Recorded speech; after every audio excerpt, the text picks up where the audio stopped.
Gaano ka nakatagal sa Sydney? Bali, 20 years na ako this coming December. Gasan ka sa Philippines? Palit. Palit, Pampanga. Okay, Papanggenyo ka. Hi ka sa mga taga Pampanga. Kumusta kayo, Ken? Anak syuta. Dumating po ako dito 20 years ago. Isa lang akong tourist. Isang tourist. Tapos ang una ko naging trabaho sa nursing home. Pero sa Pilipinas pa lang, talagang meron na akong license as mechanic.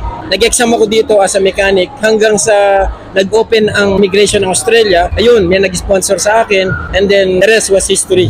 Wow. Kano po ang kinikita ng isang car mechanic? Sapat po ba yan dito sa Sydney? Kung isa ka lang ordinaryong car mechanic, tama lang na makakaraos ka. Hindi ka hirap, hindi ka rin masyadong yayaman. Kasi ang mechanic, hindi naman ganun kataas ang sweldo. Pero one of the most stable job in the world. So ano yung best part of being a car mechanic in Sydney? Best part of being a mechanic in Sydney, not only in Sydney, in the world, is when you have your own shop. Oh, speaking of own shop, i-explain mo sa kanila kung ano yung shop mo dito sa Sydney. Ang workshop po natin is located in Mount Druitt. I-search nyo lang po sa Google ninyo. Handsome Mechanic in Mount Druitt. Lalabas na po doon. Bali, 7 years na po tayong mechanic. Kasama ko po yung aking very supportive brother and my whole family. In 7 years, nanalo na po tayo ng 5 consecutive different awards in local, national, business person of the year. Kauna-unahan po tayo na Pilipino na nanalo ng Australian Trade Business Champion Award in the whole Australia. So, proud to be a Filipino. Okay, good job kuya. Don't skip me. Let's skip to the good part. Okay, Thank you, bye-bye. thank you. Wow, good job.